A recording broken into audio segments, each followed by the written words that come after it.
go out and your movie. You actually go out and meet with the actors and let the actors do their things. You actually go out and go to this actual scene and see the movie being made, right? And then you move on straight to the next phase, which is the post-production stage. So post-production is as important as your principal production. So the shooting part, it's one thing, but how do we put the magic in your footage? So that is where post-production comes in. So hence why it is important for you to at least know basic editing, or you to at least have an editor to help you, right? So that this is where you add in the special effects, you add in the color grading, you add in the sound effect, you add in what you call it, all the final effects to make that footage into to turn that footage, to transform it into a movie, right? And finally, you go for distribution. So I believe that for this competition, we will go through all these 4 stages. Right now, it's the pre-production, in where we have workshops, we have you trying to brainstorm your idea, creating your initial storyboard, and then you move on. You guys will move on to the principal production, in where you guys will work together with your actors, or you become the actor and actually shoot the movie. And then I believe that you guys will go through the post-production on your own. Of course, we do have workshop, but you guys will edit the movie, and finally we will have a final pitching session, which is the distribution phase, screening, right? So the end goal is for you guys to convey meanings, message, or information to your audience, right? So for this specific film festival, we actually have a theme that you guys need to take into consideration. So the theme for this film festival is Smart City. So we do have 2 categories. So you would need to produce films out of either one of these 2 categories. It's either action or entertainment, right? But the core theme of the film, the surrounding, the thing that is compulsory, that needs to be showcased and portrayed within the film, is the theme itself, which is Smart City, in where it is a technological modern area that uses different technologies and different data, and collect using sciences to collect information, and they will use all of this information to improve the city. So basically, it's like Cyberjaya. So if it is advisable for you guys, if you want to shoot the movie, you guys can come to Cyberjaya, right? So here are some of the examples of motion pictures or series or animation that is related to smart city. For example, Futurama. So anyone here have ever watched the series Futurama? We can so anyone here have watched Futurama? So if you watch, you have tried watching Futurama, or if you haven't, you should go out and try watching Futurama. But if you have tried watching Futurama, quickly inside the chat box, let me know what are the smart city element, or what are the technological element that is in Futurama. So one of the key elements within Futurama, maybe there's robots, right? And there's instant transportation system, there's space, there's intergalactic travel. So that is like future. But when we talk about smart city, it's not more of a sci-fi future, it's more of a realistic future, right? So you guys can decide what are the key elements that you want to add in, right? So next is Blade Runner. So Blade Runner is a very successful film. So it's not successful at the cinema, but it is successful for the it became a cult. So the first Blade Runner was not that successful at the cinema, but when it was released direct to home video, it became a cult. It's a movie about a dystopian future. So I'm not saying that you need to create a movie related to dystopian future. No. When we talk about smart city, it is a city that is enabled by technology. So you can take some of the elements in some of these movies, right? And finally, Back to the Future. So of course, again, it is a sci-fi movie, but one of the key elements is they actually went to the future And one of the key things within the future is the what do you call it, the sustainable energy. So they use a technology called Mr. Fusion, right? So that is also part of smart city. So I believe this morning you guys have met Ang. So Ang have explained to you guys like it is not limited to I mean, Cyberjaya is an interconnected city, and the technology is not limited to just IoTs or sensors. It can also be smart cars, autonomous cars, robotics, all those high technology stuff, right? So please make sure that when you shoot your movie, it is within the team. So it's not necessary or compulsory for you to shoot it in Cyberjaya, but it would be advisable for you to at least come to Cyberjaya to get a feel of a smart city. So it's actually similar to any normal city. It is just technology enabled, right? So um, I will go through specifically for those two categories that you need to actually touch on. So the first category is action. It's either you create a movie with the theme smart city and choosing the first category, which is action. So when we talk about action, we focus more on the plot, right? It's a fast moving, sorry, it focus more on a fast moving plot, right? So I mean, of course, character development, the plotting also will, I mean, exist, but at the end of the day, it's all about action. It's all about physical stunt. It's all about fighting. It's all about expression, right? So it is a way for you to showcase physical movement or fast-paced storytelling. So again, characterization and plotting still need to exist, but the focus is on the fast-paced movie plot. So for example, one of Brad Pitt's latest movie, you guys can actually watch it. It is called Bullet Train. So it is a complex movie with layers of storytelling, but ultimately it is actually an action movie. So of course they do add an element of storytelling just for the plot, but the main focus is on the action. Another good movie is Rush Hour. It is considered as an action movie, but it is in the genre of comedy. So it's action comedy. So Jackie Chan and Chris Rock, if I'm not mistaken. Chris Tucker. Not Chris Rock, Chris Tucker is one of the um, I mean, the leading cast for this film.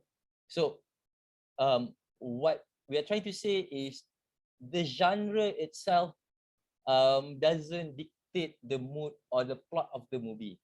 It can be a simple, straightforward action. It can be like Rush Hour, action comedy. It can be like Kingsman.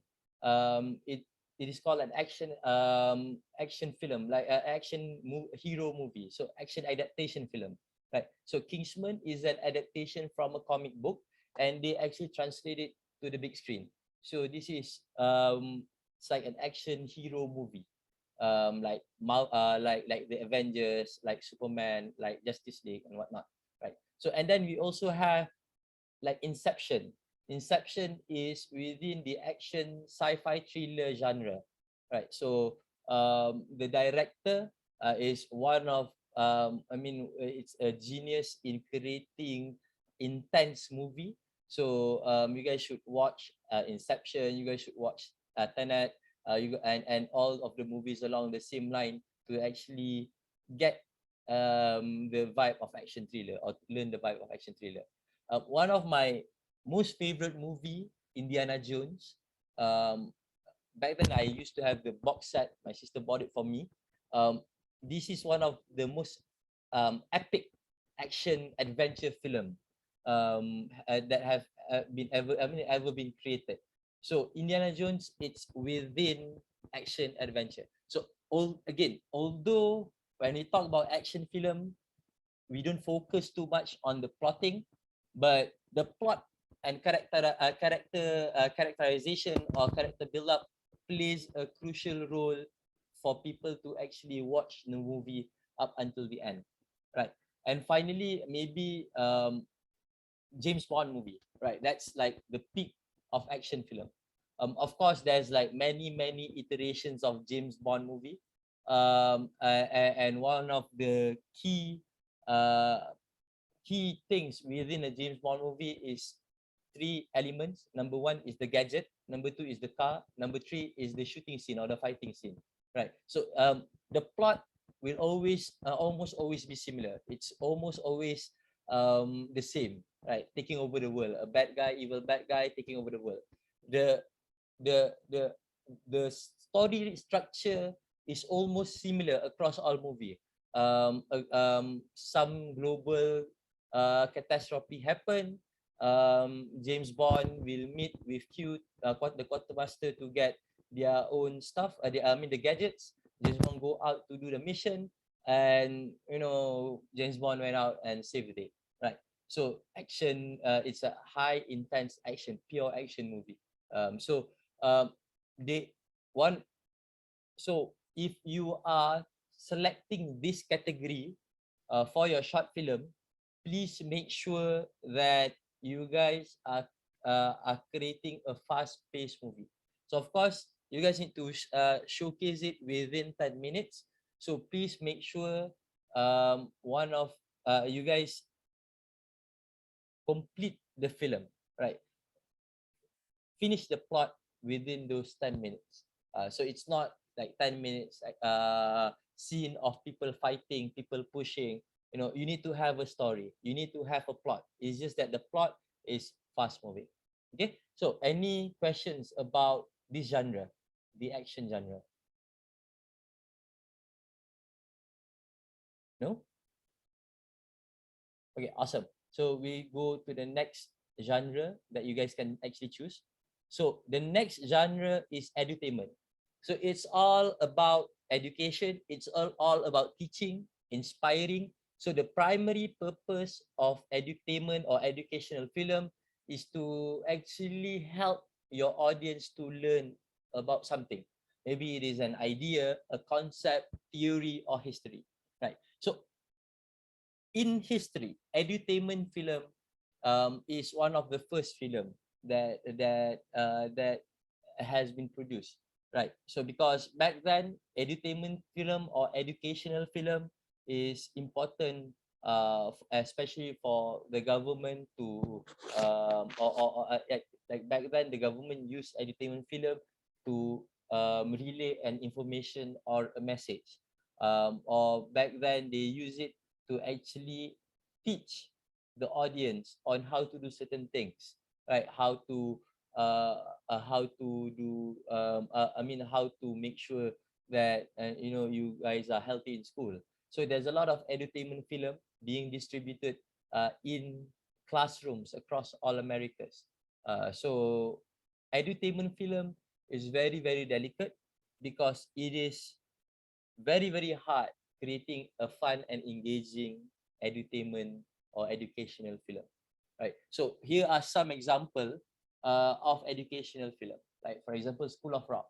So although School of Rock can be considered as a comedy movie, but it is also falls under the edutainment or the educational film genre, in where they actually inspire students to pick up music, inspire students to learn about arts, and inspire students to go out and pursue their passion. Um, Another edutainment film. So this edutainment film is not focused solely on, most misconception of people when they talk about educational films or edutainment films. They will always say that, oh, it is for kids or it is for students, right? So for example, Will Smith, he acted in a movie called The Pursuit of Happiness, one of his most memorable and inspiring film. Right? So that is also considered as an entertainment film. So one part of it, it teaches you about money management. Another part, it teaches you about entrepreneurship, resilience, and the importance of actually pursuing your passion. And finally, it actually teaches you on how to learn within the financial world. So, but the pursuit of happiness is so successful in hiding the fact that it is an educational film by elaborating or by focusing on the storytelling, right? So that is one thing that you actually need to do if you select this category. Focus on the storytelling, especially if you want to do educational films. Like another educational films or entertainment films is Goodwill Hunting. So Goodwill Hunting is more of an inspirational film, uh, inspiring people to again pursue their passion. But more than that, it inspire people. It is because it is a story of a professor and a janitor. It shows to people like, don't judge a book by its cover. So it falls under entertainment and it falls under inspirational film, right? Uh, but usually films, if we talk about adults or kids, right, some of them will take the more inspirational route, like following your dreams, pursuing your passion. So um, another good example that we can take for entertainment film or educational film, we can take animation films, especially from Disney and Pixar. So there's this Disney Pixar movie called Inside Out.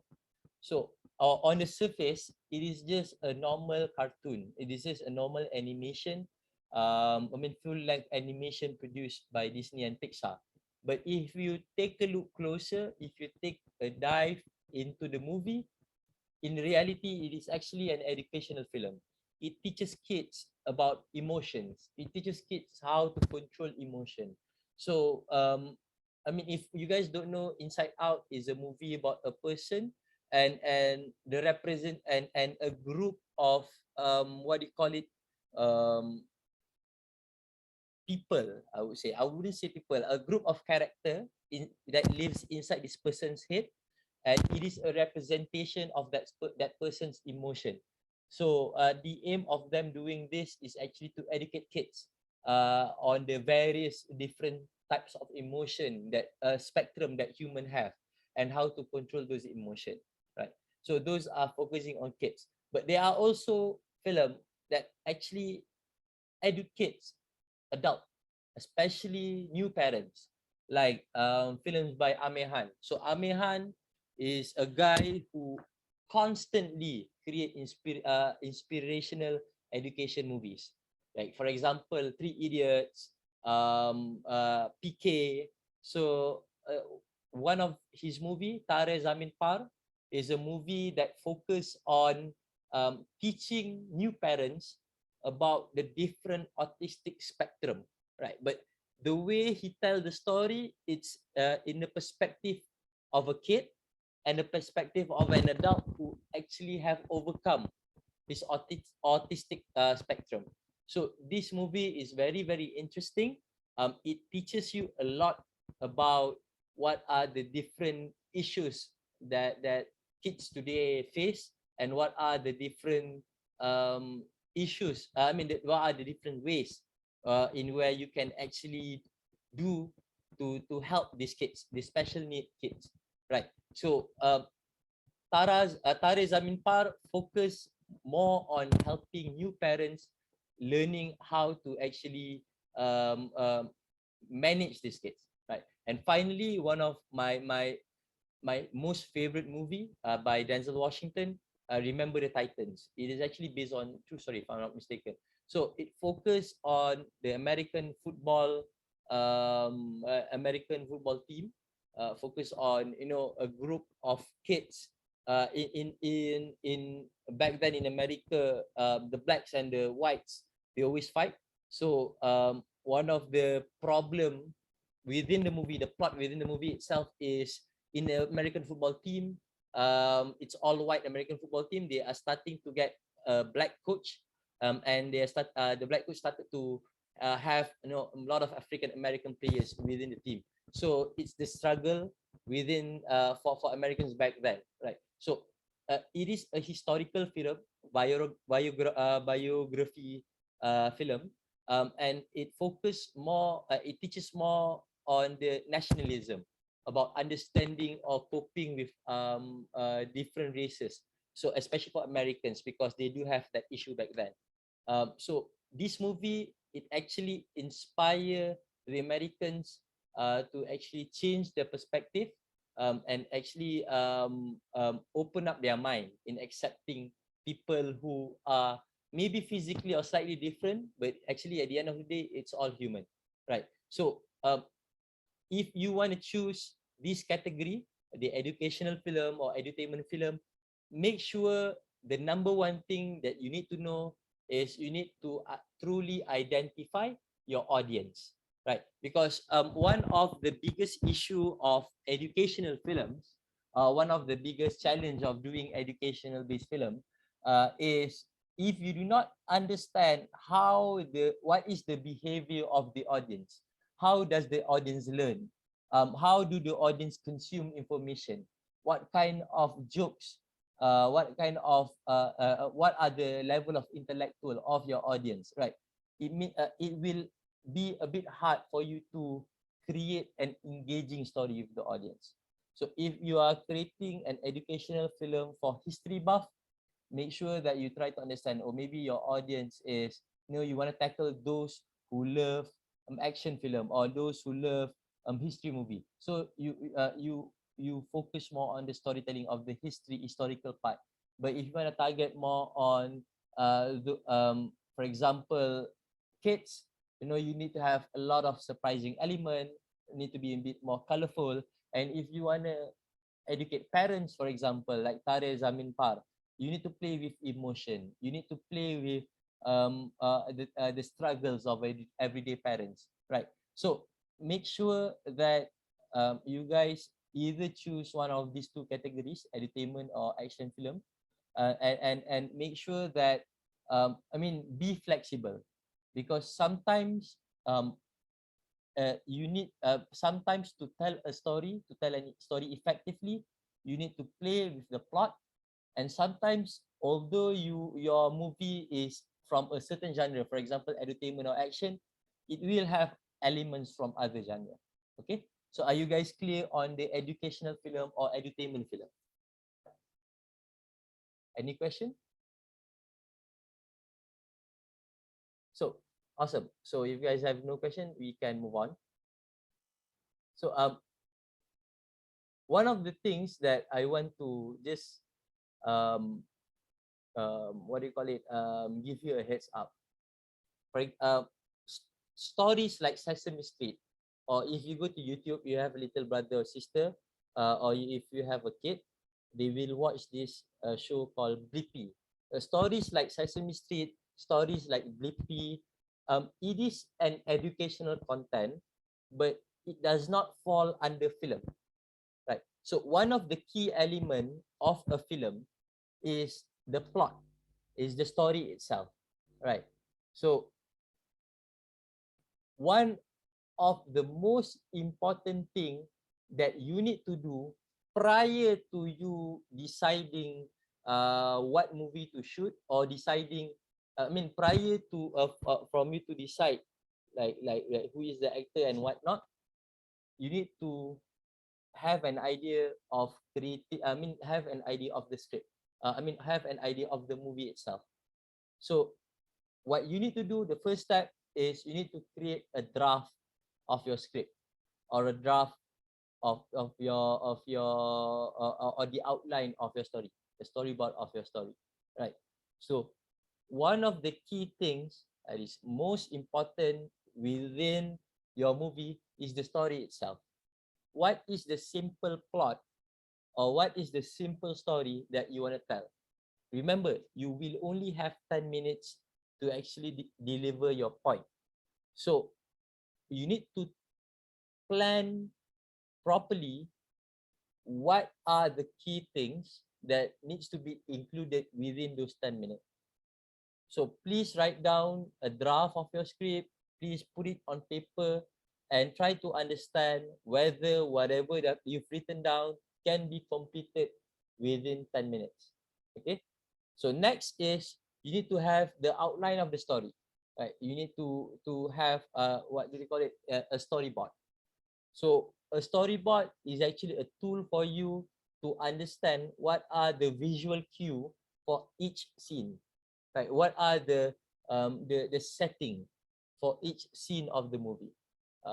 So for each storyboard, the key elements that within the storyboard is what are the characters that will be in that frame, what are the key elements that makes up that frame, and what are the environment that makes up that frame, right? So the key element maybe the key characters maybe one or two main characters and a few one or two lead characters and a few supporting characters. The environment means that whether it is it's more of a physical, whether it's in building, whether it is outside, whether it is at a place, a mysterious place, right? And finally, the key elements. So the key elements play a role, especially in action film, because if you include key elements can be a tool for the main actor or for the supporting cast to build up the story. For example, one of like for example Jackie Chan, one of the most famous action film movie star ever, right? So he plays with the element within the screen, right? For example, if there's a chair, there's a table, there's the lighting area, there's a dining area, he will fully utilize the all of those elements for his outcome. And of course, his outcome is kung fu, is the action fighting scene. So he actually fully utilized all of the key elements within the scene. So if your scene requires a lot of movement, of course you will have a lot of key elements and the environment will be bigger. If your scene have what do you call it, a narrow shot or a very small space, of course the environment will be in a very tight environment and there's only limited key element. Just just try to differentiate between two scenes. For example, one scene is a war scene in where two armies collide together, and another one is a scene, also a war scene, but revolves around a person who is actually a spy infiltrating a building. So both of the scene is similar scene, can be in the same movie, but both of the scene have two different key elements, two different characters, and two different environment, right? And finally, the dialogue. So dialogue is important for you to deliver. It's important for you to deliver the emotion or the mood of the movie itself. So it is not necessary for all scenes to have a dialogue. Some scenes are powerful enough on its own, but certain scenes, I mean, majority of the story, you need to use dialogue to actually convey the message within the scene.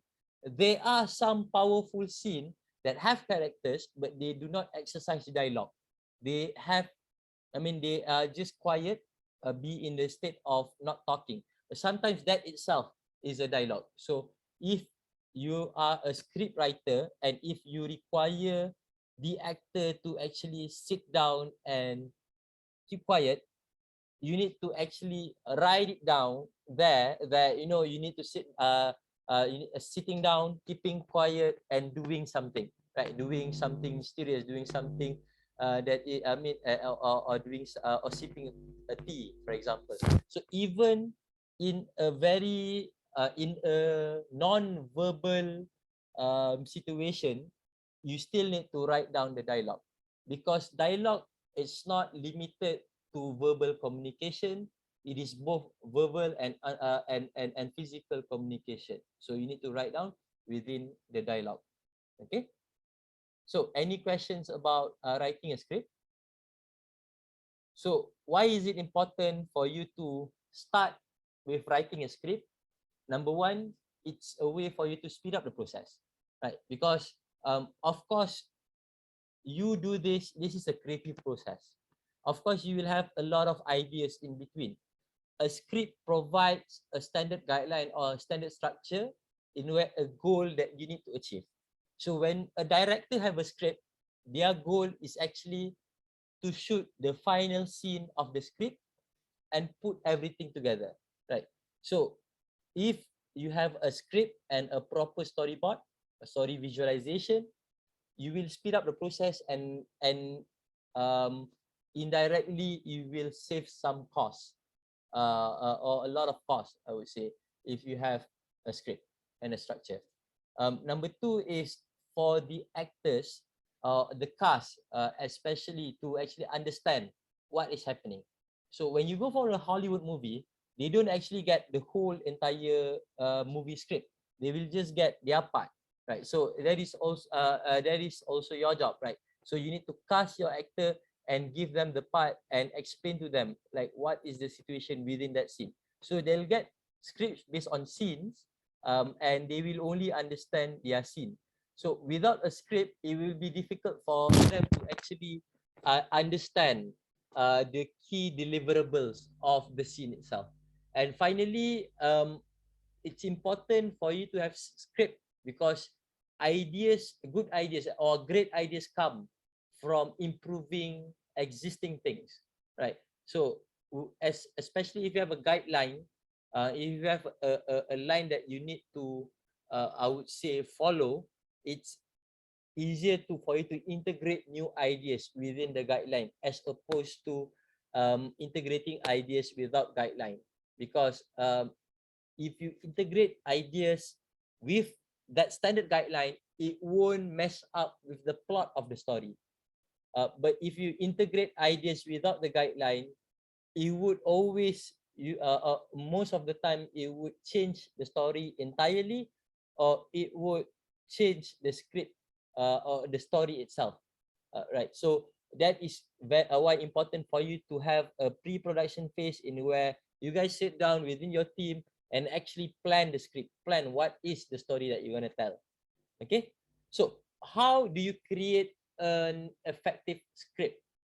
So one of the key things of creating an effective script is actually having a good story.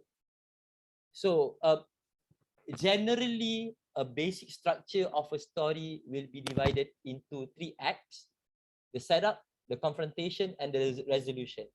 So setup is usually the introduction part of the movie, in where the audience understand the background of the character, understand the basic um, mechanicals of the world building.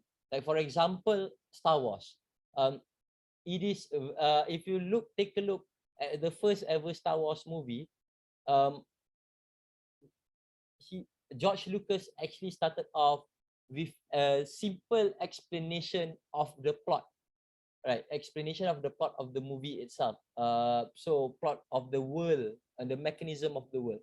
So those are the things that is very, very important, because for example, if you create a movie in the real world, or in this multiverse, it would be simple for people to understand what are the mechanism within this world, right? But if you're building, for example, an action movie, and most of the time action movie will not will not be shot in the real world setting. It would be in an action world setting, in where explosion will happen, in where cars can move fast and cars can flip, people can fight on top of cars. So you need to actually introduce the mechanism or the world building mechanism at the first part of the movie. Hence why, if you take a look at most action film, for example, Fast and Furious, for example, Mission Impossible, almost all of the film, the first 5 to 10 minutes is a high intense action scene. It's either a car chasing scene, or a scene of Tom Cruise trying to infiltrate a building, or a scene of a spy trying to complete a mission, or in Kingsman, a scene, it started off as a scene, him actually trying to complete a mission. So why they actually introduce that part within the movie? Because they want to introduce the mechanism of the world. So for example, if you take a look in movies like Harry Potter, so in movies like for example, uh, I mean simple Harry Potter, the first 5 to 10 minutes is them telling people, I mean, the conclusion of that scene, the setup of that scene is them telling people that magic exists, but there are people who do not know that magic exists. Only selected people can know how to use magic, right? So when you take a look at the first 10 minutes of Captain America, the first Captain America movie, it focused on not Captain America, but it focused on Hydra. It focused on them getting the Tesseract. It focused on them telling people that mythologies are real, right? So all of these things are important in the first act. The second act is the most important part of because the second act is the what we call it, the climax, a point of excitement of the movie. Usually the second act is the act in where people are what do you call it, waiting to watch, right? Most of trailers in cinemas, we will have like an exaggerated shots of the second act. Usually there's an issue or there's a big confrontation that the main character or the main cast need to go through. It's like, for example, if you take a look in the movie the A Team. So A Team is a good action movie. Their confrontation is where the situation they need to break up within the team. So all of the team members will break up and are sent to different prisons. Like some of them are in the prison overseas, some of them are being locked inside a mental hospital. But that is where the movie gets exciting, right? And the third act or the final act is the payoff or the resolution, right? So the third act is the most important part of the movie, because usually a lot of people can do a good setup and a good confrontation, but the audience will be mad at the resolution or the ending of the movie, right? Although I mean, certain directors, they will have what do you call it, an ending that have continuation, but the the most important part for your movie is the payoff. You need to have a payoff at every ending of a movie. Like a good movie that you can take a look that have continuation but have good payoff is the Marvel Phase 1, 2 and 3. So Marvel Phase 1, 2 and 3 is actually, I mean, the entire what do you call it, the entire phase itself is actually a good setup, confrontation and resolution. From them, I mean, from showing individual movies of individual superhero, they end all movie but with continuation of promising them that they will meet together with one initiative. And during the confrontation part, it's where they actually band together, they actually fight together, and there's a resolution part in where, you know, Thanos came in and they need to um, uh, solve that issue, right? Solve the blip issue, right? So Marvel Phase 1, 2 and 3 is one of the most spectacular way of storytelling, right? So especially for an action film. So basically, for you, if you do not know, like, you know, how do I start writing a script or how do I actually start writing a story, just write act 1, act 2, act 3, and in simple terms, just describe what is your setup, what is your confrontation, and what is your payoff or resolution. And then you can straight away elaborate from there. Okay? So next is the structure of a script, right? So each scenes, you need to have a scene heading. So you need to tell the actor where does the scene happen, where is the location or the environment of the scene, so that the actor can truly immerse himself and truly deliver the scene, right? And next is what is the action of the character when he is within the scene, right? So if you have two characters interacting with each other, the action should revolve around all of those characters. Each character should have different action, because if you do not put it there, you would you would create a very bad movie. Now, have you ever seen a movie and where 2 or 3 people are moving, but 1 or 2 people are not moving or just not coordinated?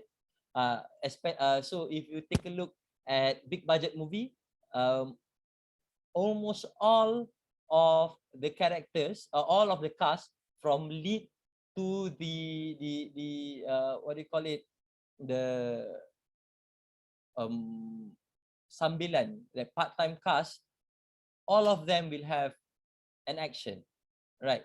So the word action, when you start a movie, is actually an indication of you needing to start doing the action that is within the script, right?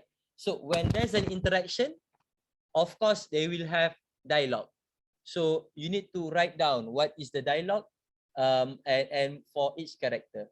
So when you write down the dialogue, make sure that you, if you're a writer, when you write down the dialogue, make sure that you validate your dialogue. How do you validate it? Is whether you shout it, you read the dialogue out loud and hear whether there's a bit weirdness within the dialogue, or you can ask people, your friends, or maybe the people around you, to actually read the dialogue and act the scene to see whether there's an awkward moment. Because sometimes some things, it looks nice being written down, but when you deliver, when you actually say the word, it will be a bit long or awkward. So make sure your script is very, very strong, right? um Next is on the shooting process itself. So we've covered off all the pre-production stage. So from the theme to the category to the plot, the story itself, to the script writing. So do you guys have any question on the pre-production phase?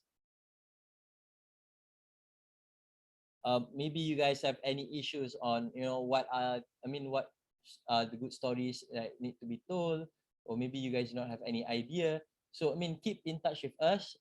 You guys are in the WhatsApp group, you guys can straight away shoot some ideas inside the WhatsApp group, or even you can personally message us inside our WhatsApp to ask us whether it's a good plot or not, right? So if you guys have no questions on the pre-shoot, pre-production, I'll move on to the principal production or the shooting phase, right?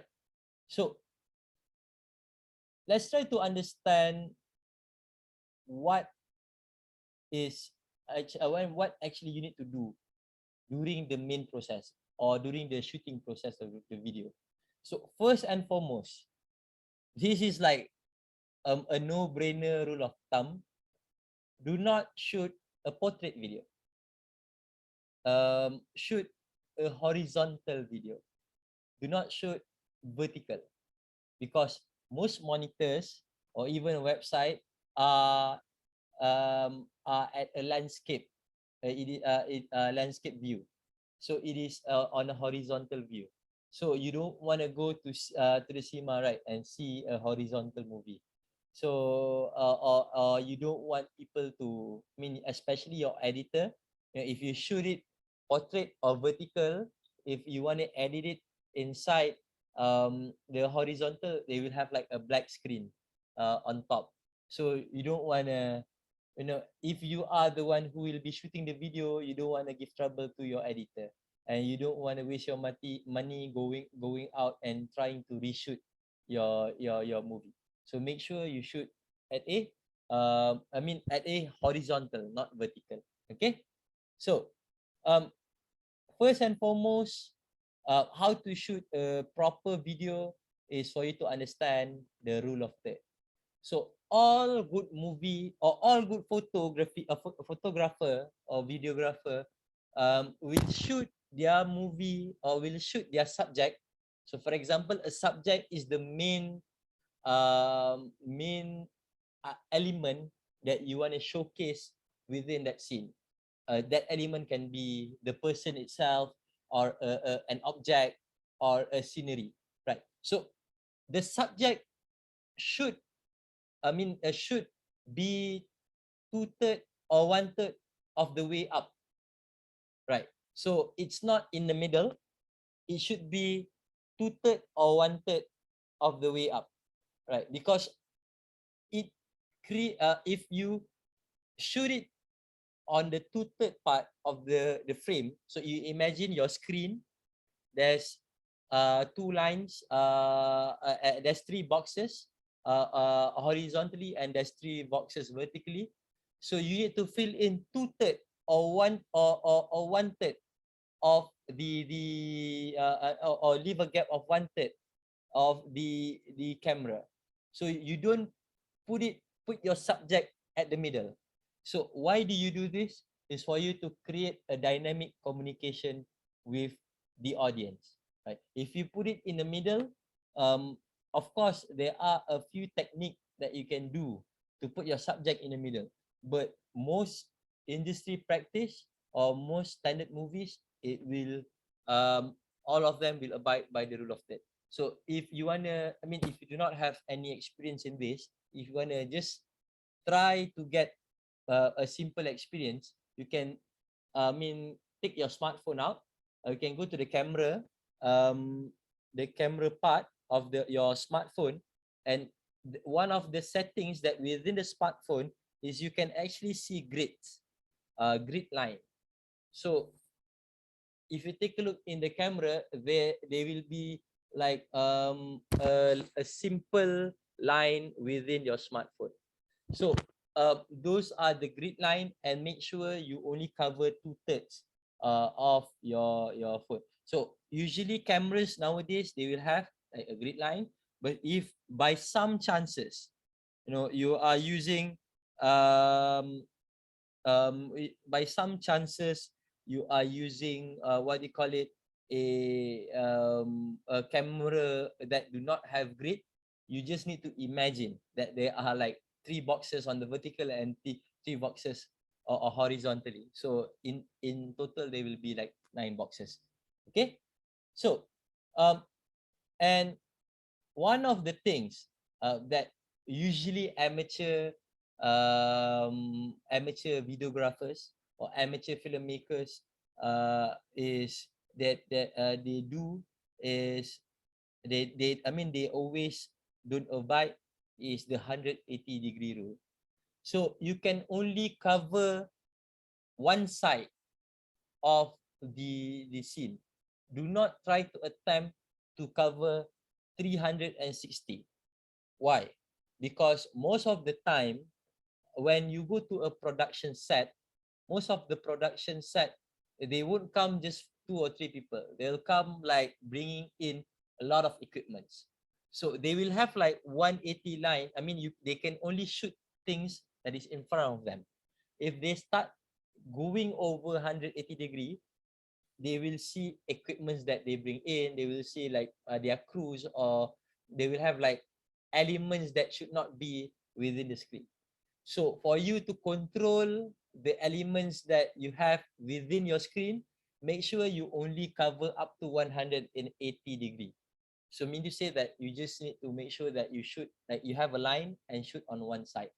Okay, so that is one thing that, especially if you only have started, doing this, this is one of the most important thing that you need to do, take into consideration. Okay, so and when you shoot, right, so because you only have half of your environment to play around with, because of the 180 rule, you need, if you want to play with different kinds of emotion or different kinds of expression, you need to play with different angles, right? So different angles means different thing. So you have, it's either you can shoot over your shoulder on top of your head, or you shoot on the eye level, or you shoot on the low level, right? So these three angles with different subject focus, or with different element focus, you will play, you will communicate to your audience like differently, a different message to the audience.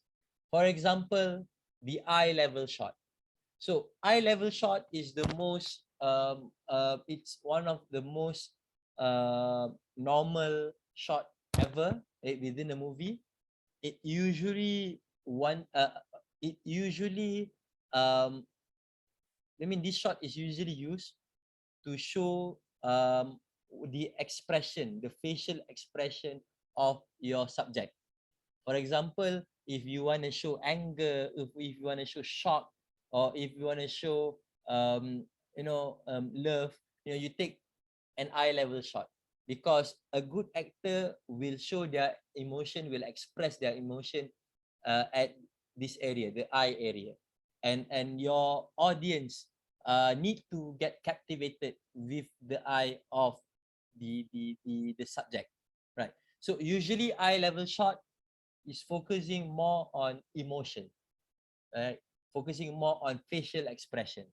So if you do action movies or entertainment movies, especially entertainment movies, you need to play a lot with eye level shot, because most of the time you when you deliver something, it's not from a position of authority.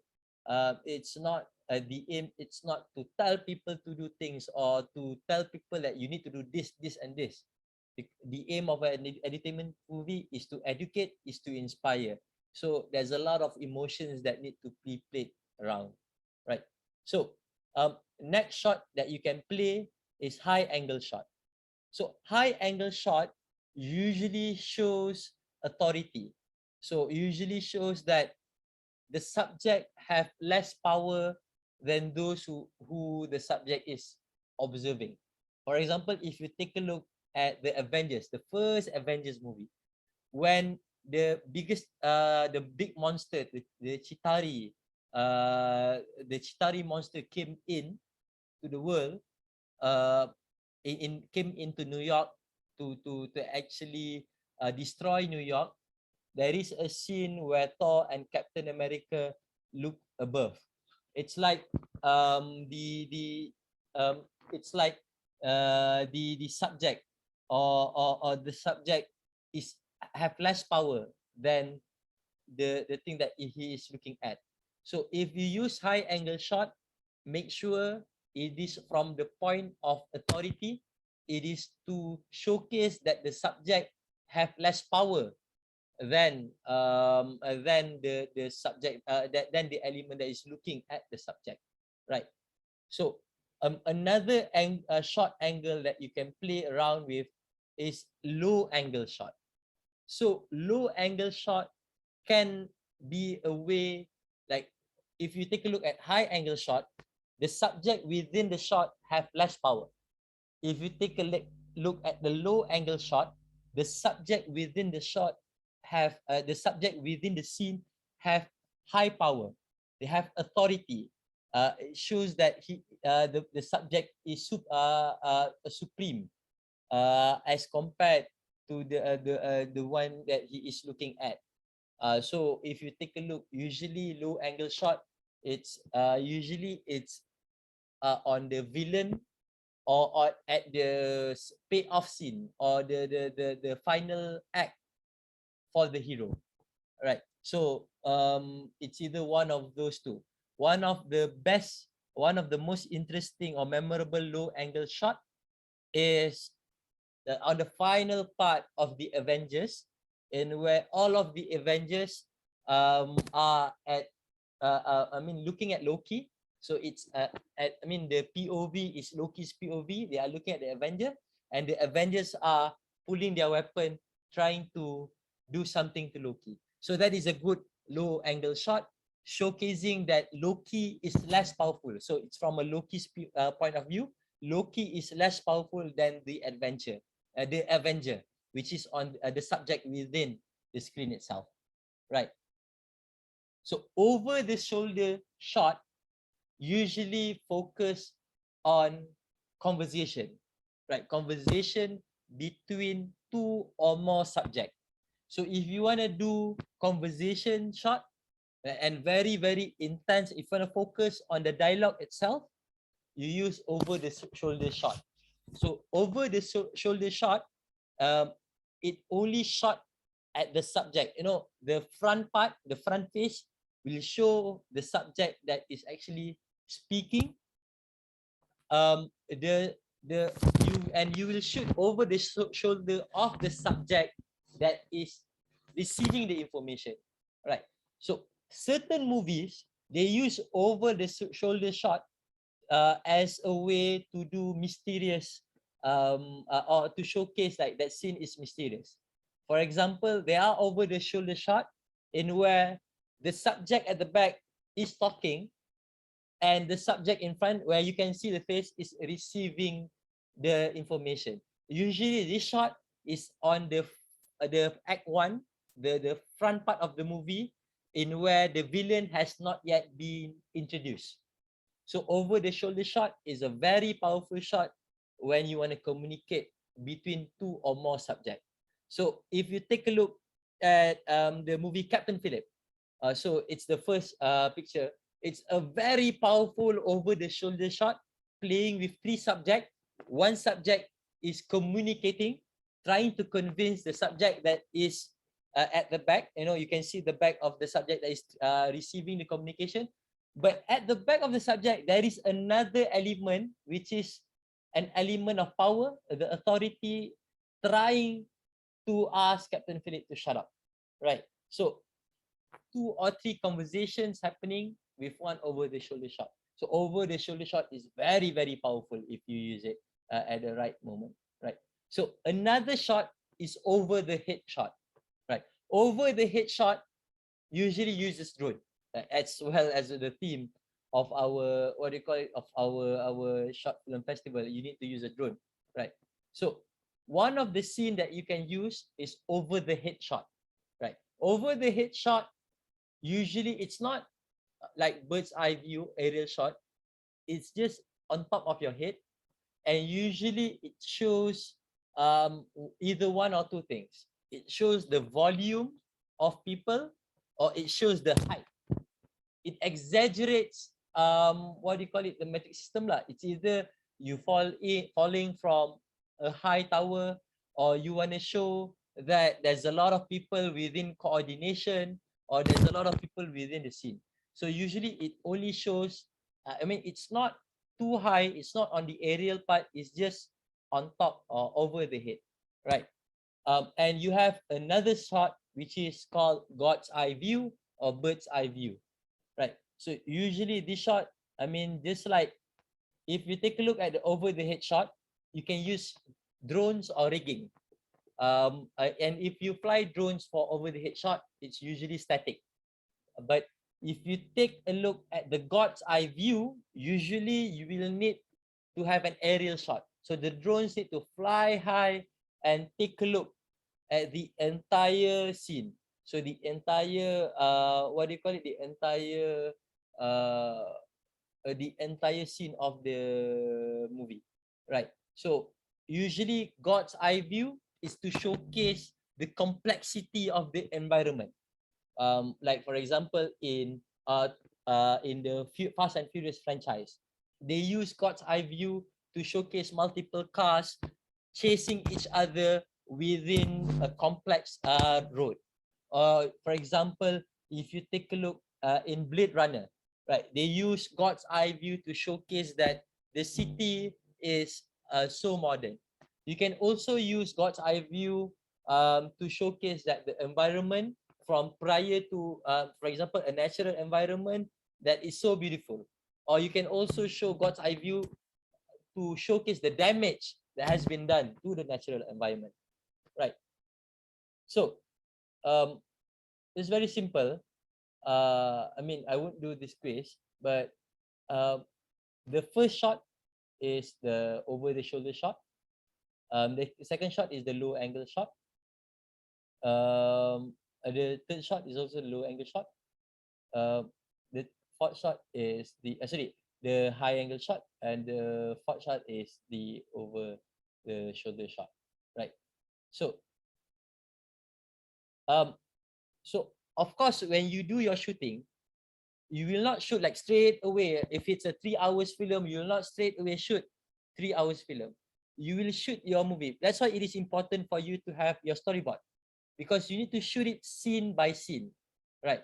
So make sure that when you edit the movie, or when you what do you call it, when you shot two scenes together.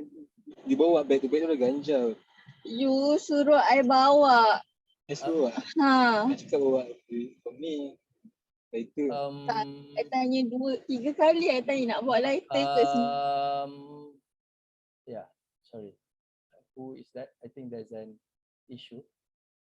Okay, so basically, okay, so when you are creating a movie, or when you are creating a shot, like the entire shot, you don't need to shoot the entire action. You don't need to shoot the entire movie. So you need to shoot your movie shots by shots, right? So basically, one of the key shots that you can play around with is the 30-degree rule, right? So when we talk about the 30-degree rule, it plays with the movement. So when you want to showcase a movement of a person who is taking something, you need to show a movement. I mean, two different shots, two different movement. A movement of them, a shot that has no element of the thing that you are actually pulling, and a shot that have the element that the thing that you are pulling. So what you need to do is, for the shot that you need, the difference of angle of the shot that you take when you don't see the subject or the element that the subject is pulling, to the element, to the scene in where you can see the subject is pulling the element, it needs to be 30-degree, right? So this is an example of, if you don't apply 30-degree rule, it looks like a bit of funny, right? But if you take the 30-degree rule, it looks natural, right? So again, I'm going to show you, without the 30-degree rule, it looks like a cheap movie. But with the 30-degree rule, so when you turn 30-degree, right, it looks very, very natural. Okay, so next rule that you need to take a look at is cutting on motion. So when you cut from one scene to another, make sure you don't cut it when the motion is complete. You cut it when the person is doing the motion. So here's an example of you doing it, cutting on motion. So he haven't put it yet on his ear. So it's on motion when he's putting it on his ear, and then when you zoom, you can see the phone is on his ear, right? They cut off when he is pulling the element. So as opposed to this one,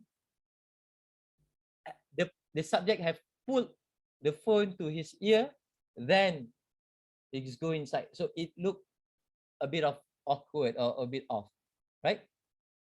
So one of the key things that you need to do, like, this is the final part of my presentation. So I'm going to share to you this slide for you guys to take a look at. But one of the key things, or the key takeaways that you need to take out of my session for today is, number one, make sure that you deliver or you communicate the message, right? So whatever it is, within that 10 minutes, you need to have a message, or you need to deliver a story. So make sure that the message or the story is being delivered, right? Number two is, make sure you create something that is different yet relatable. Okay, what do we mean by different yet relatable? For example, if you take a look at sci-fi movies, almost all sci-fi movies uses new and modern technology, but almost all sci-fi movies, the technology within sci-fi movie is an evolution of a pre-existing technology. Like, for example, if you take a look into Back to the Future, whatever the contraption within that they have within the future is just an upgraded version of something that you can actually use within your daily life. For example, shoes, jacket, getting Pepsis and whatnot. And number three, make sure you have an element of surprise within your movie. Of course, if you are doing an action film, you can add an element of surprise. But especially if you're doing an educational film, make sure you don't compromise with the story. Add in an element of surprise because you know the audience would love to watch it, right? And finally, there are a few rules that you learn today. You can break the rules. There's no issue. You know, good filmmakers, good creative, they always break the rule.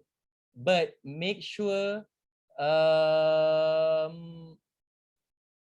make sure you don't get caught. Okay.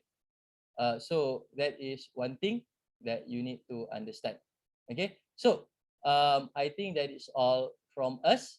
I mean, that is all from me. I'm gonna pass you to the next speaker, Amira. But in between, you guys have any question? Just specifically on the 3 stages of the production.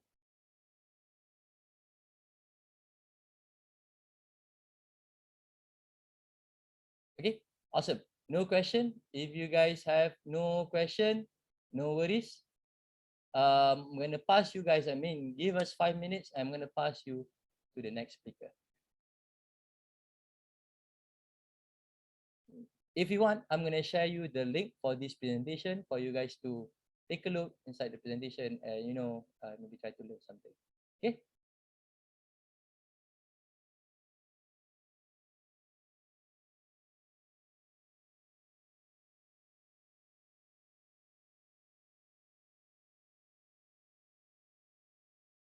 Just one thing, one final thing. So I will be inside the WhatsApp group. So I'll enter the WhatsApp group very soon.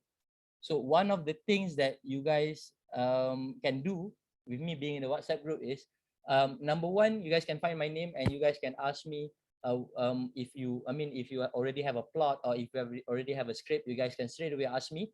And number two, if you guys need movie ideas or if you guys need someone to help you maybe on generating or helping you on the technical part or generating ideas on the plot, I can also help you on that.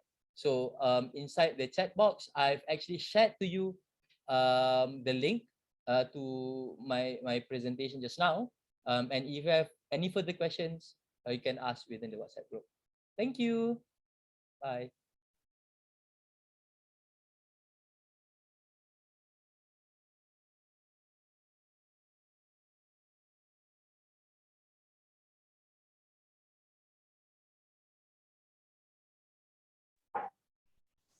Okay, thank you, Mr. Hanif, for the great session. Okay, we hope participants will get a benefit from your session, Mr. Hanif. Okay, right now, let's have a break, okay, guys?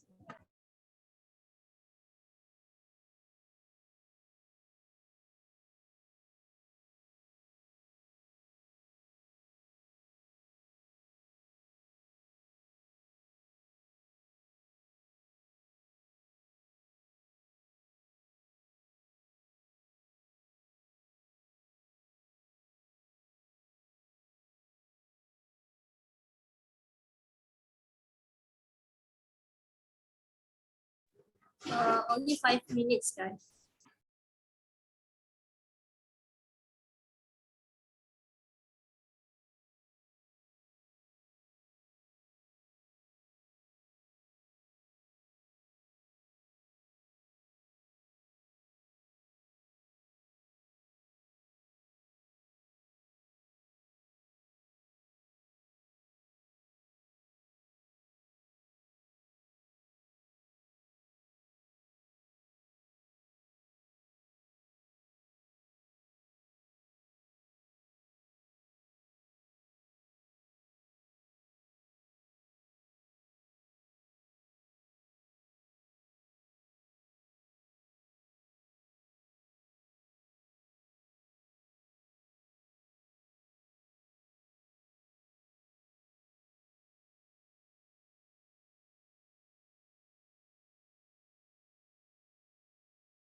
Hi guys.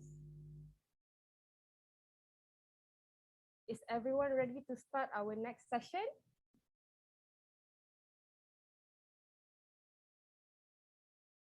If you give a thumbs up or respond. If you're ready, we can start our next session.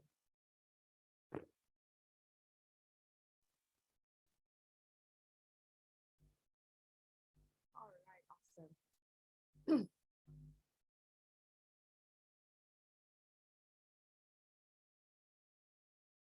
So before we start, can you guys see my screen?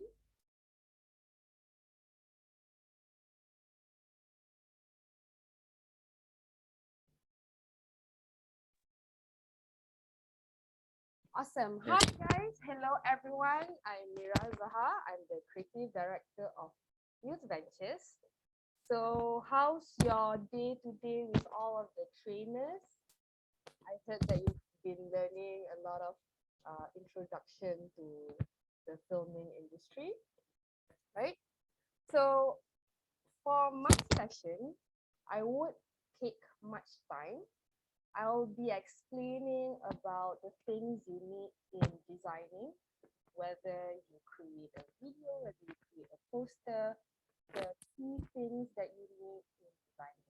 All right. So if you guys have any questions, just you can like raise your hand or you just can ask the question in the chat box.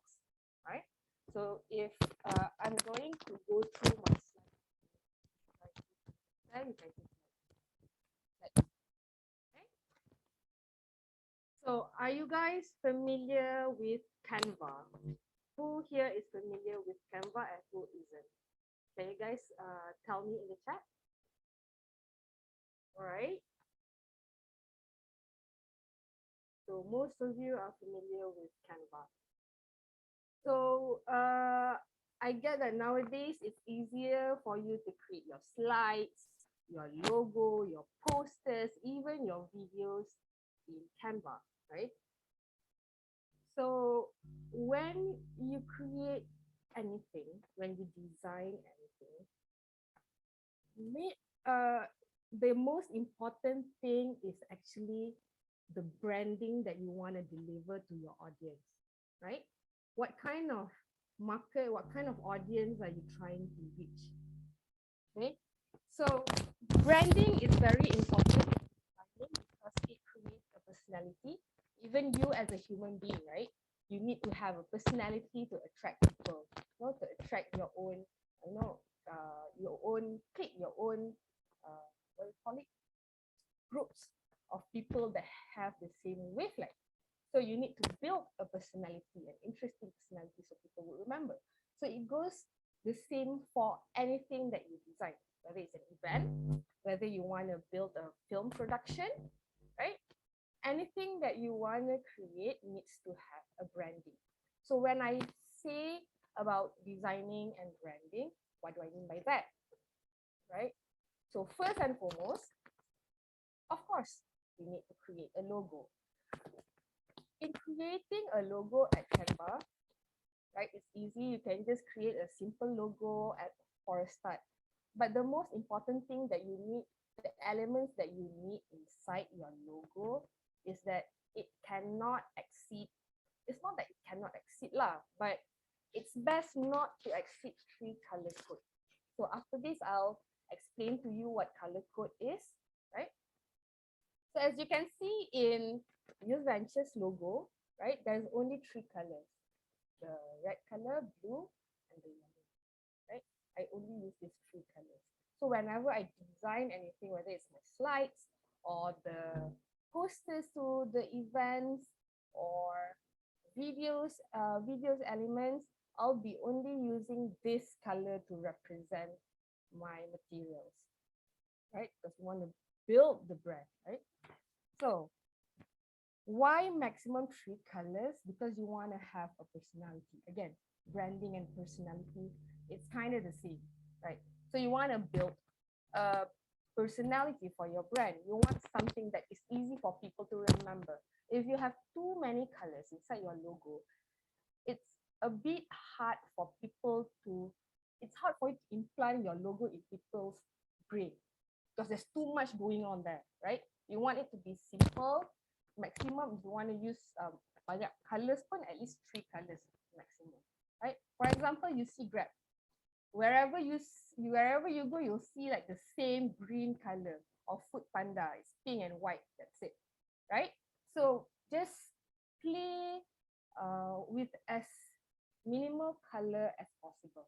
If there's like 4 or 5 colors in just one logo, in just one like icon, it's gonna be too much, and it's even harder for you yourself to build the brand for the things that you're gonna create in the future, right? So when you have a logo, so why I would say that logo is important, right? If you want to make like a movie title, you need like the title punya logo, right?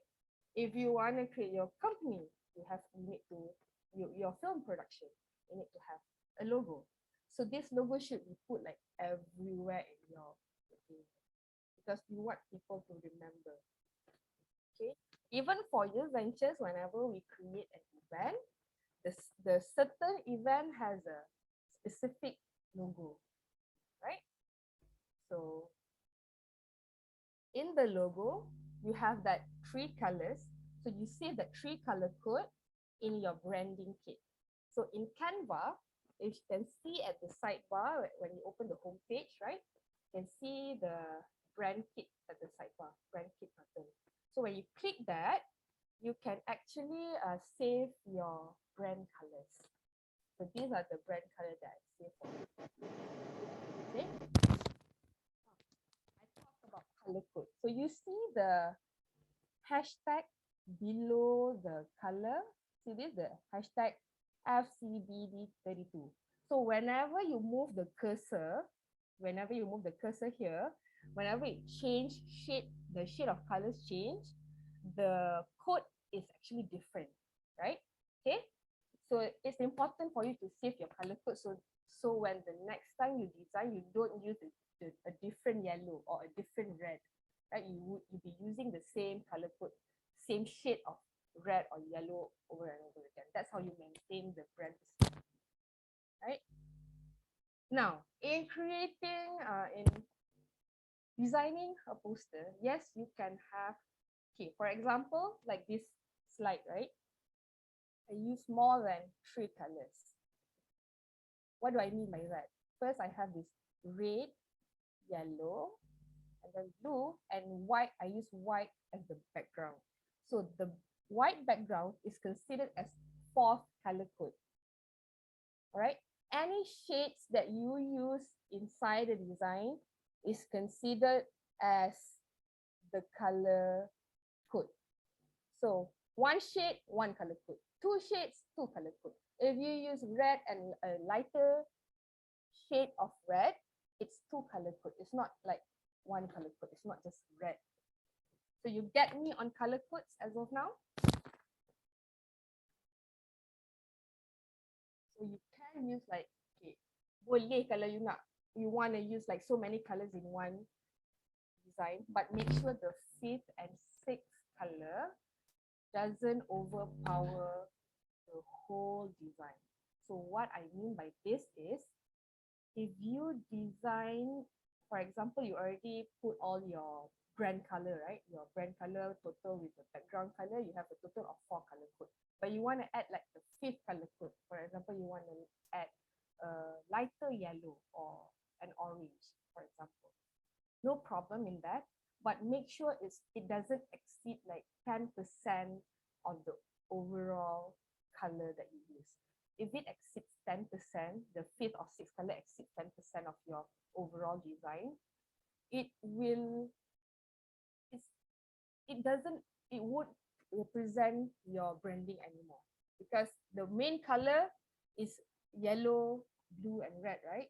So make sure that is the major, not the 5th or 6th color. There's no problem if you want to add like 5th or 6th or 7th color, but make sure it doesn't overpower the whole entire design. Okay. So now what I want you to do is choose 3 colors maximum 3 colors that you would choose for your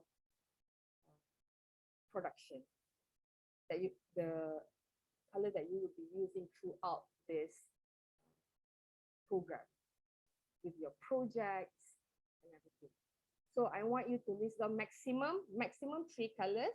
You can have extra color for, in case you want to do the background, things like that, no problem. So list down your color codes. I'll give you 10 minutes to list down your color code. Then once you've list down your color code, share your color codes at the chat box. Okay?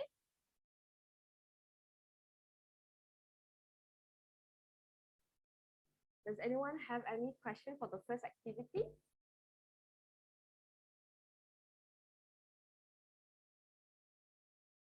Right, so I'll be giving you 5 minutes. Is that enough? I'm going to give you 5 minutes to choose the colors that you like. Then share it. Once you're done, just share it in the chat box.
So anyone who is ready to share their color codes?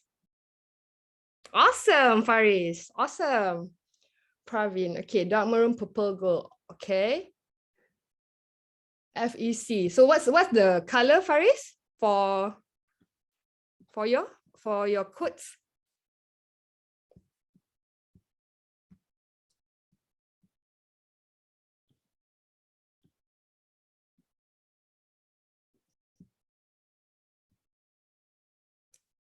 Red, green, blue. Awesome. So most of you guys are choosing like 3 colors, but you guys can choose 2 colors, 2 color code. Awesome. They're yellow for the first color. All right. Awesome. Nice, nice. Good job, guys. Okay, now you've chosen your color codes. So make sure. Oh, cool, cool. Dark orange. So you're playing with orange and green, is it? Awesome. Okay, now that you guys have chosen all the color codes, right? Make sure to stick to these color codes, whether it's fonts, whether it's icons, whether it's your background or anything that you design. Make sure just play around with this color. Just don't bother any other colors anymore, right? Just play around with this color. Even if you use a template, right? In Canva, there's a lot of template that you can use, free templates that you can use. So just use that template if you don't have any idea and just change the color to your brand color. Automatically, your slides or your videos or your posters will define what your logo is, what your company is, or what your production is, or what your movie is, right? Okay, now that is on color codes. Great that you guys understand on color codes. Now, like I said, Canva has templates. Just change the colors, just change the, the fonts, the text. You can even save your own. Okay, for example, you can just use in Canva, there's elements, right? So whenever you design anything, nowadays, it's all about the visuals, right? It's all about the visuals. We don't play with shit tons of words anymore, right? Paragraph just doesn't really attract people when it comes to designing. So in Canva, they really apply the concept of using icons and visuals to represent any information that you want to deliver to your audience, right? You can just use any image, any free image there or frames. So for frames, I love this feature because you don't need to manually crop it into circle or rectangle or triangle or star or whatever. You just go to elements, you search for frames, and then just insert any photos that you want into the frame. Automatically, it will insert the gambar inside there, right? Okay, now icons are the most important thing because nowadays people play a lot with icons, especially on posters, especially on social media. Whenever you want to deliver, when you want to send a message to someone, you play around with the icons. But the thing is, for usually, whenever people use icon, they just use the original color that is given at Canva. For example, I'm just going to show you. Okay, what shapes do you guys want? For example, okay, we're just going to look for book, right? Okay, this is what a black color. So usually people would just, use this color and continue with whatever message that they are trying to deliver. But I'm not going to do that because black doesn't represent my company. So what you do instead is in Canva, you can change the icon color. So make sure you change it into something that is yours. So automatically, it will look something that you design personally from you, right? So that is on icons. Whenever you choose an icon, so for example, here, if you see this, wait, I'm just going to add a blank page.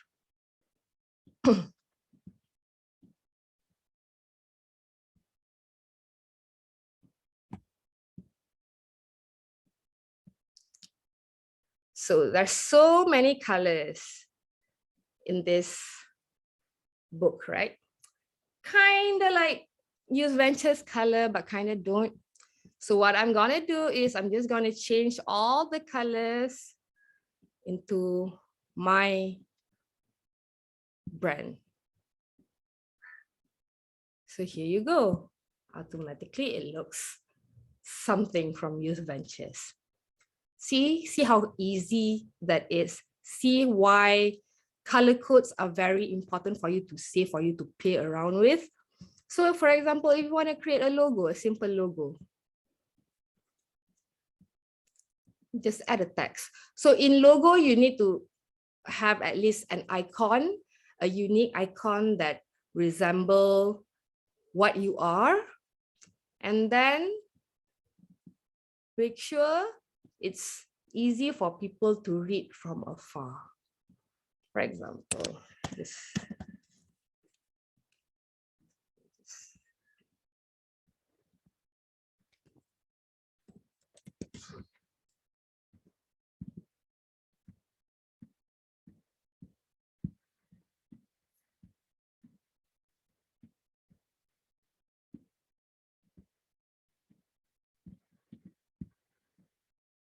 So, ta-da!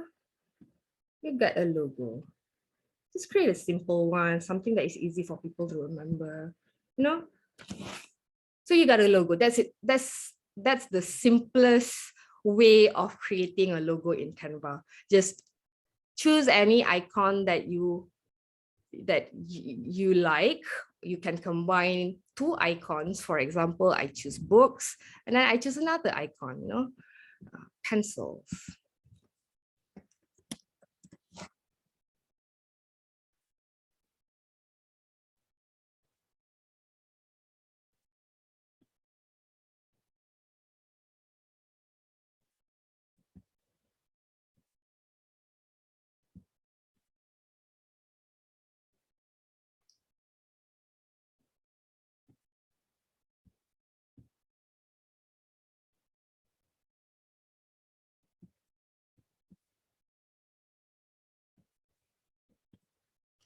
So you get my point. You can combine, you can put the pencil here or here. You can design your own icon inside an icon, get what I mean? So that is an example how you can play around with icons and fonts to create your own logo. Now, after this, I'm going to show you some examples on how you can deliver your message to people. That is on icons. You can search on any icons at the element bar, any icons, just play around with the icons, play around with the colors, your colors, okay? Can we add animation? Definitely, you can definitely add animation. Even after you change the colors, you can add an animation. Like, there's an animate button up here. You can just choose any animation that you, okay, now, if you want, I'm just gonna give you like a pro tip. If you wanna edit a video at Canva, if you just use a normal, what do you call it? For example, if you just do a custom size 1920 times 1080 pixel, they won't come out any video features. So if you want Canva to provide you the video features, what you need to do is just click on the create design and then search for video. Or TikTok, for example, you want to create a TikTok video. Automatically, they have all the sizes that you need, including the video features. So what do I mean by video features? I'm just going to show you the difference between a normal presentation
Oh, okay. So I was on mute, sorry.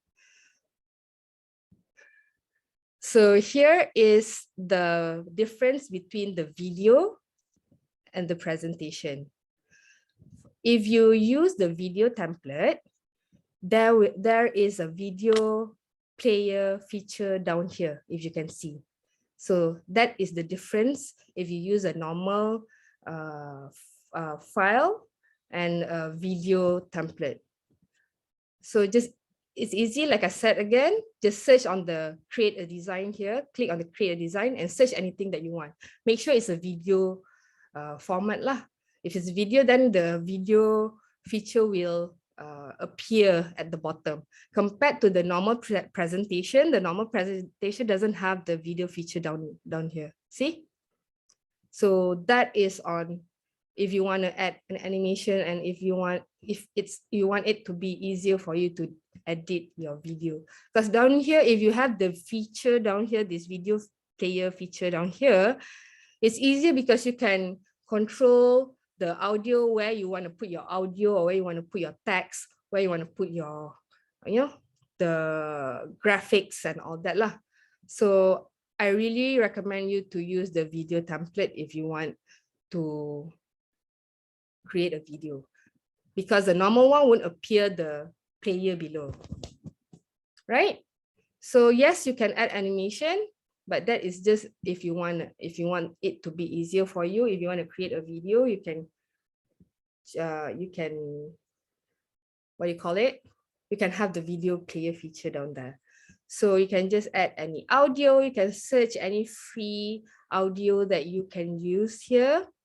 It's not copyright, so it shouldn't be a problem.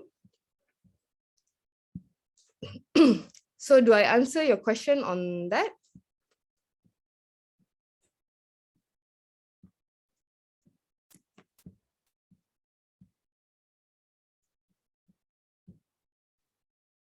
I'm gonna continue to text and fonts. So whenever you design anything, make sure do not use more than 2 font styles, right? This is very, very important because I know you get too excited when it comes to, designing. I get you. You're so you're happy seeing all these cool fonts that Canva provide, right? But please do not use more than 2 fonts. Why? Because if you use more than 2 fonts, your design would just look cheap. Get what I mean? So you want your design to look clean, to look professional. Yes, you can add all these artsy-fartsy elements, but not more than 2 fonts, right? So what do I mean by this? Okay, you can use the cursive fonts, for example. You want to use these fancy ass fonts, this cursive berangkai sana sini. Yes, you can, but only use all these fancy fonts only for titles, all right? Only for titles. The description, don't use a cursive font. Just use a normal font, sans serif fonts. Okay. Why do I say this? Because I get that a lot of people are so interested in these artsy fonts to describe their message, but it is best for the description. If you want to explain something very long, do not use a very fancy font. Just use a simple one that is easy for people to read, right? If you want to use the fancy font, just use for the title. Okay. If you want to use like a third font, so for example, your design, you have the first font is a cursive font, right? Tulisan berangkai. Right? You want to use that for the title. Okay, no problem. Use that as a title. The second font, you want to use Arial, right? A normal font for your description. But then you want to use like a third font, like to highlight something. So my advice is you can add the third font, but make sure the third font is from the same family tree of the previous font that you use. For example, just now you just used Arial, right? So you just play around with Arial bold, underline, italic, or highlight. Just play around with the same family font. Okay. Do not add like Times New Roman or Glacial Indifference and then bebas new some more. Don't add too much. You don't need that. You just maximum just use 2 font styles, and then the third or the fourth just play around with the same family font. Okay, so that is on fonts. You can play around with a lot of ways how you want to deliver your message. So there's a thing called hierarchy. So hierarchy is you put like the biggest font and for the thing that you want to bold most, right? For example, this milk. So this is called a hierarchy. And then the smaller one is you use a smaller font. Okay. Now, if you don't have any idea or like you don't want to like even think about all this hierarchy and shit, right? No problem. You just go to the text templates. Even in Canva, they provide a text template for you. Just choose any template that you like, and then you change it into the word, the title that you want, and you can even change the colors. So using Canva is very easy. Just use the templates. Just play around with your colors. That's it, right? So if you want to use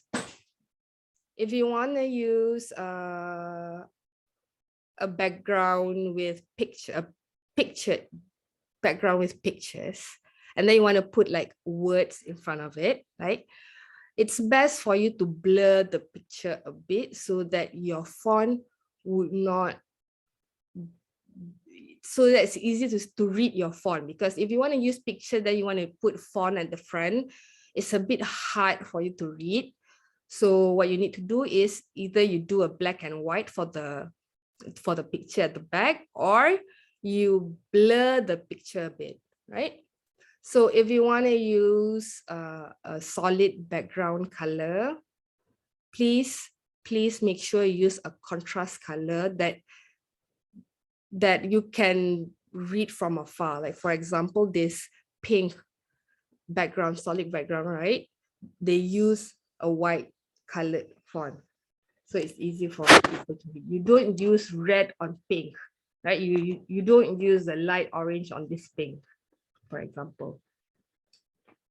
So that is on fonts. So in Canva, I think if you guys are familiar with Canva, you guys know you can play around with the layering, right? So like I said, just now you can blur the pictures. You can do this by, just edit the image, and then at the filter there, you can actually, if you adjust the saturation, the brightness, the contrast and everything, it actually create a custom code for you from the filters that you created just now, right? So this code down here, you can save the code. So you can just use the same filter over and over again for all of the other photos. So it looks, what do you call it? Synchronized.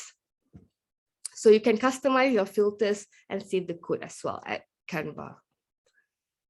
Now, infographics, like I said, visuals are very important for you to represent your data or image or message. So for example, if you want to put like a certain information of an article in your slides, instead of screen capturing the whole article, what you should do is extract the information and then put it inside the graph bar in Canva.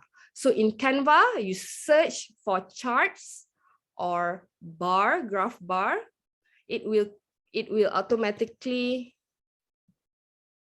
come out like this. Wait, I'm going to show you.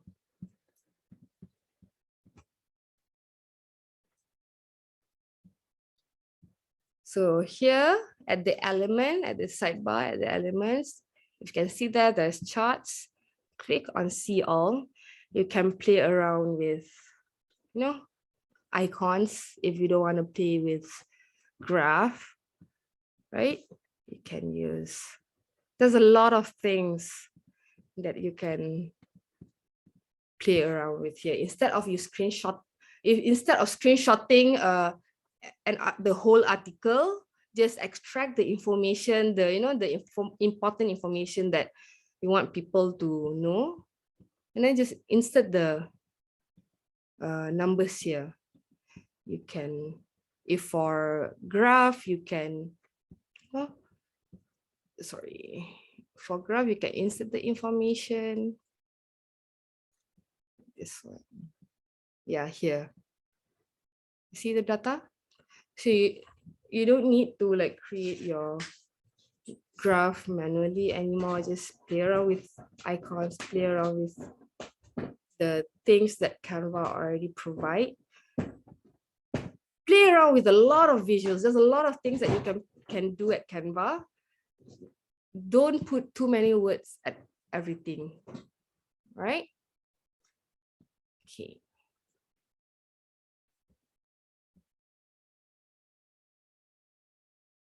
And of course, in Canva, the new feature is generate a QR code. Nowadays, since the pandemic, everyone has been using QR code very religiously, right?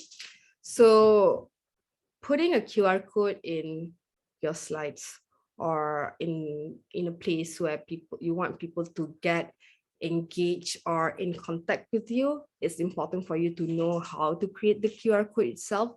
But in Canva, you can just create a normal black QR code. So in Canva, there's a lot of features that can help you, for example, in removing background, but it requires a premium. You have to pay for premium, but you don't have money for that. So what I do is, if I want to remove, for example, I create my logo at Canva, right?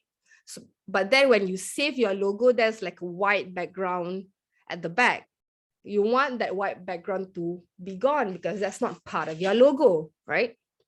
So what you do is, you don't need any Photoshop. You just go to www.remove.bg.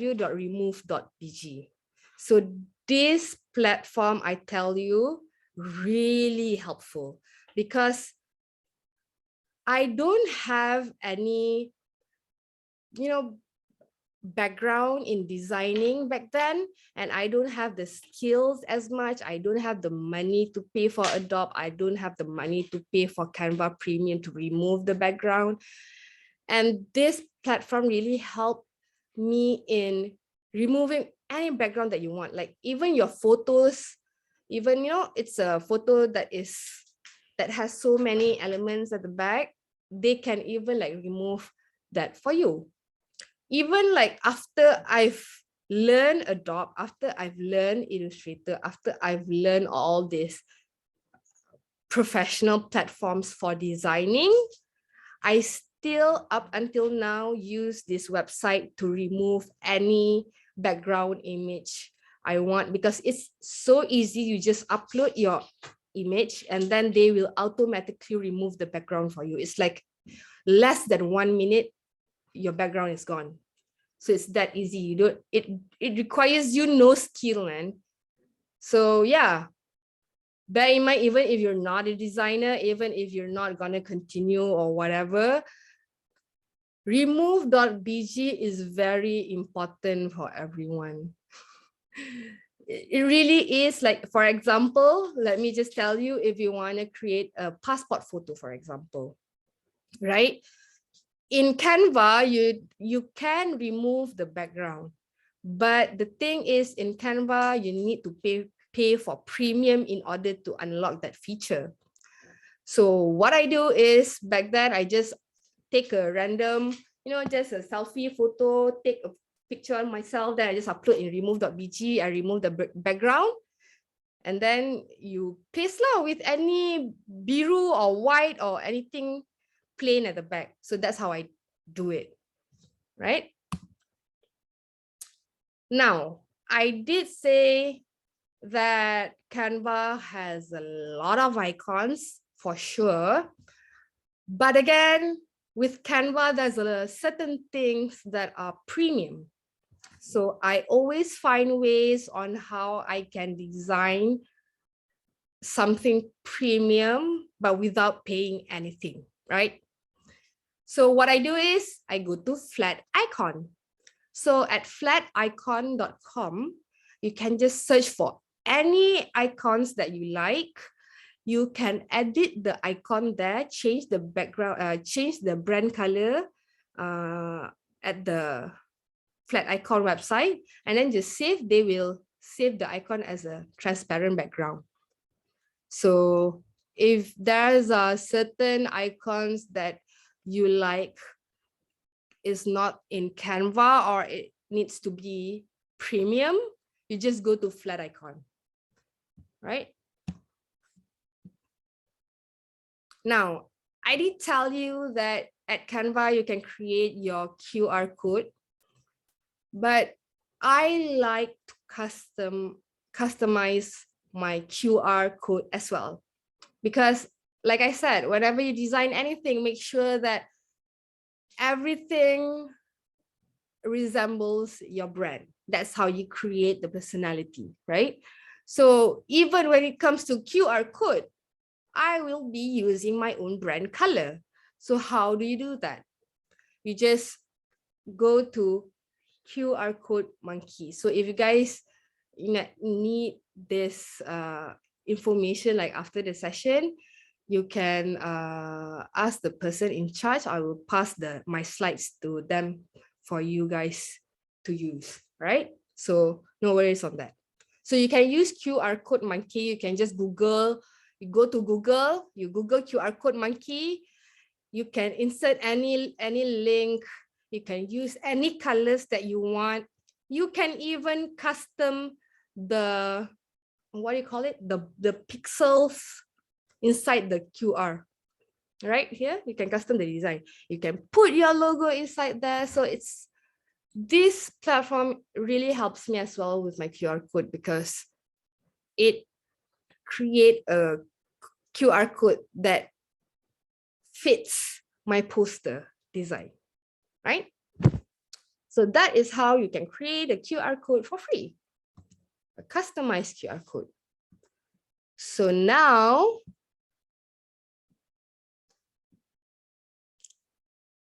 we're gonna be ending our session at 4:30. But before we end our session, I want you to create your own logo, right? In this 20 minutes, I'm going to give you just 15 minutes. Is that okay before we end? Because 5 minutes before, I want to see your design, if that's possible. Would that be okay? 15 minutes to create a simple logo for your production or for your project or for your film. Any logo would do. All right, so I'm gonna give you 15 minutes for that. Do we go into breakout rooms to discuss? Yes, go into breakout rooms to discuss. So this logo you will be using throughout the program, but don't worry, it's not finalized. It doesn't have to be finalized today. You can improve your logo as we go through this program together. No problem with that. I'll be in the WhatsApp group as well if you guys have any questions regarding design, right? So yeah, we'll go into breakout rooms and you guys can create the logo that you'll be using throughout this program.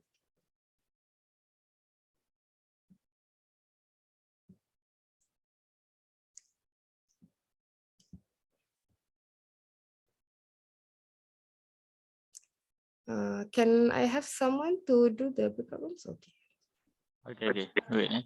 All right, thank you. Thank you, guys.